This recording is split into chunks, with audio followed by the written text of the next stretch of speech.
to infinity and beyond. Hi, Roger and James here from DisKingdom. In this episode, we're going to be talking about the brand new Star Wars Battlefront 2 trailer, which was released over the weekend.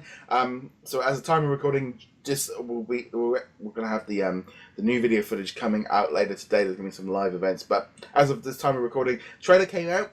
But they had to release it a little bit early because it leaked out online, and so they then officially released it. So we did get it, I think, a couple of days earlier before Gamescom. I'm just going to say this thing right now. That trailer just looked epic. I was like, whoa, this looks like an entirely different game. Yeah, especially when you compare it directly to the Starfighter mode from Battlefront 1. You're just like, oh yeah, so you took your little Tatooine battle with your X-Wings and your TIE Fighters and turned it into this gigantic, epic space battle. You got Endor. I don't know why Luke is Red 5 in Endor, but he's there. And then you've got like the construction yard with the Resistance and the First Order, and then you're going back and battling over the planet with the ARC 170s and the Republic. And it's just this. I don't need the rest of Battlefront 2. I'll play this over and over and over again.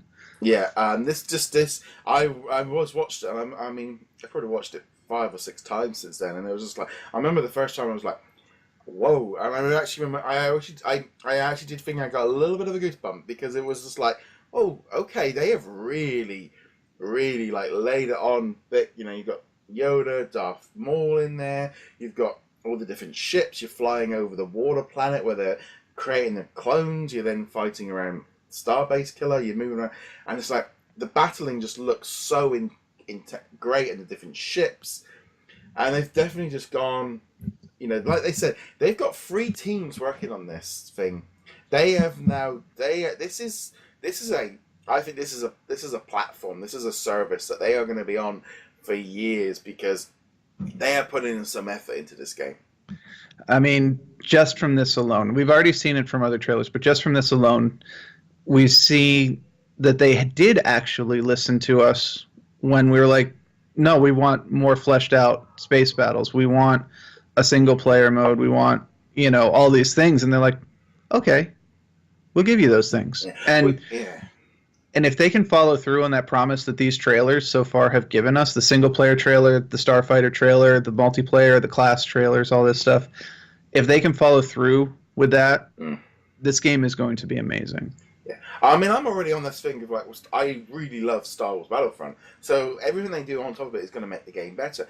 I mean, I liked with Rogue One pack where you had the space battle, and then you had another space battle, and then you went to the ground, and there was like a story mode kind of integrated into it while you were playing it. I enjoyed that, and you could see that they added that afterwards because of what people had been saying. But this space battle, I mean, the different ships, they just, you know, it just looks so much more intense. I was just sitting there going, is this going to be in VR? Because this might sell me on the unit. Because it's like, this looks... I will be 100% honest. If they integrate the X-Wing VR mode from the first game into this, either on the PC or on the PlayStation 4, that will probably sell me on a headset. If it's PC, it'll probably be an Oculus, simply because of the price. PSVR obviously will be, you know, PSVR. But yeah, I mean, the one question I have left at this point, this applies to the entire game, I suppose, but specifically to this, is will we be able to play these multiplayer maps in a skirmish mode against bots? Because I don't always, or frequently, do not like playing against actual humans. I prefer to just play against computer opponents for the most part. The first game only had that kind of survival mode nonsense. You could only play it with 1 or 2 players. Wasn't really that good. If we can play these modes like the way we could in the original Battlefront 2, just, you know, just kind of messing around with bots or whatever, then this is a game that I could easily sink 100 hours into. Yeah, I mean, we're going to see a lot more footage this week, so I'm expecting next week we'll be talking in a lot more depth over what we may have seen, because they're planning big gameplay reveals. There's probably be hours of gameplay to kind of trawl through and stuff, so really get to see it. But that trailer just really did I think it hit all the points. It showed the flight aspect to it to a whole different... It took it from just being a shooting first-person shooter and took it into spec, and it's like, okay, you really have upped the game here. It's not just a little bit of sort of, oh, well, it's a shooting game with a bit of space flight. That felt, I mean, I think when they brought these 3 different teams in, they're all bringing their craft, and they've all been working on the thing that they're good at, and this just looks. I think is it Crichton or Crichton that are working on the actual flight side of things. I'm not sure, but I did watch the trailer, and I'm like, James is gonna love this, because this is like proper space flight. This is proper space combat.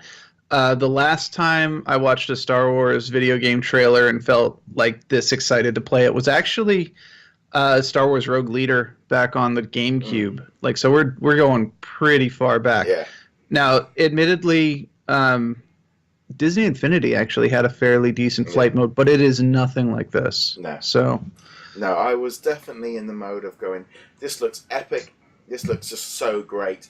Yeah, very much in that mode of just thinking, this just looks like a great game, and I think that is the key thing here. Is it just looks solid. It does. And the one question I have left from this trailer is Ahsoka just going to be a voice in our head, or are we actually going to play as Ahsoka? Because you can hear her very briefly in part of the trailer, and we'll see if she's a playable character or not. Well, I think there's a lot of people that saying, is Ahsoka, is it just a generic female? It sounds a lot like Ahsoka. Personally, as well as, like, she's in the Clone Wars, she's a hero, he needs females, chuck her in. I don't. I never quite fully understand the whole. I mean, there's so much stuff on the Reddits and stuff about females, and it's just like, it doesn't bother me. I'm not in. I doesn't play as a female, play as a male. It doesn't really bug me too much. It doesn't bother me one way or another. Yeah. I'm some of the best characters are women, some of the best characters are men. Whatever, they're all good. Yeah. The thing is, Disney has definitely been pushing women leaders, women characters lately. They've got the whole Women of Power thing going on right now for Forces of Destiny. So it wouldn't surprise me at all if they made sure that Rey and Ahsoka and a couple of these other characters, take some of the headline. I'm 100% behind that. Yeah. Just because Rey is awesome doesn't mean that Luke isn't also awesome. Yeah, exactly. No, but definitely it's great. We're going to see a lot more at Gamescom. I think this is definitely one of the big things that EA are pushing. Just look, like I said, that trailer just looked great. I can't really push that enough, but I'd love to know your thoughts on Star Wars Battlefront 2's trailer. Let us know all of that. Anyway, guys, let us know in the comments below what you think. Check us out over at DisKingdom. We've also got a giveaway going this month as well. Find that over at disgaming.com/giveaway. Where can they find you, James? MyHeroicLegacy.com. And on that note, guys, thank you very much for watching. See you guys soon. Later. I'll be in my X-Wing. Later, guys.